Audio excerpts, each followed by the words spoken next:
Pakistan super লিগে নিজের খেলার সব শেষ ম্যাচে উইকেট শূন্যই থেকেছেন রিশাদ হোসেন। স্বীকৃত ঘরোয়া টি-20তে সবচেয়ে খরুচে বোলিংয়ের রেকর্ডেও সেদিন তার নাম উঠেছে। 3 ওভার বোলিং করে এই লেগ স্পিনার কনসিড করেছিলেন 46 রান। গত আসরে লাহোর কালান্দার্সের জার্সিতে 4 ওভারে 45 রান খরচ করেছিলেন রিশাদ, যা এতদিন ছিল তার খরুচে বোলিংয়ের শীর্ষে। তবে আন্তর্জাতিক ক্রিকেটে এর চেয়েও খরুচে বোলিং এই বাংলাদেশির আগে থেকেই আছে।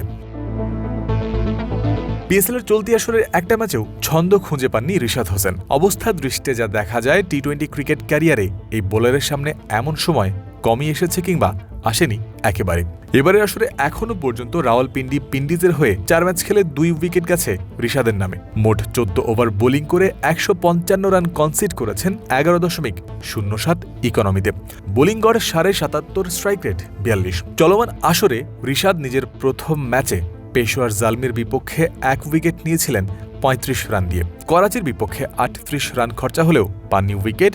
ইসলামাবাদের বিপক্ষে পেয়েছিলেন 36 রানে একটা উইকেট। আর মুলতান সুলতানসের বিপক্ষে হয়েছে খরুচে বোলিংয়ের রেকর্ডটা। 5+ স্টার রেটিং প্রাপ্ত দেশের সর্বোচ্চ বিদ্যুৎ সাশ্রয়ী ওয়ালটন এসি। স্মার্ট কমফোর্ট এখন নেক্সট লেভেলে। রিশাদের মাত্র 4 ম্যাচের পরিসংখ্যান দেখেই অবশ্য কোনো উপসংহারে চলে আসার উপায় নাই। ইতোমধ্যে যথেষ্ট অভিজ্ঞতা অর্জন করা এই বোলার জানেন ঘুরে দাঁড়ানোর উপায়টাই। তবে এখনও পর্যন্ত তার স্ট্যাট যে পর্যায়ে এসেছে টি-20 ক্যারিয়ারে তা দেখা যায়নি কোনো সময়। বিপিএলের 3টি আসর, বিগ ব্যাশের একটি এবং পিএসএলের চলমান আসর সহ 2টি অথবা আন্তর্জাতিক টি-20 ক্যারিয়ার, সব জায়গাতেই বাংলাদেশে এই লেগের পরিসংখ্যান সমীহ জাগানোর মতোই। চলতি বছর বিগ ব্যাশেই 12 ম্যাচে 15টি উইকেট নিয়ে তিনি হয়েছিলেন হোবার্ট হারিকেন্সের হাইয়েস্ট উইকেট টেকার। পিএসএলের গত আসরে 11 ম্যাচে নিয়েছেন 15টি উইকেট। 2024 ও 25 বিপিএলেও ইকোনমি ছিল 8-এর ঘরে। উইকেট নিয়েছিলেন যথাক্রমে 4 ম্যাচে 6টি ও 11 ম্যাচে 7টি করে।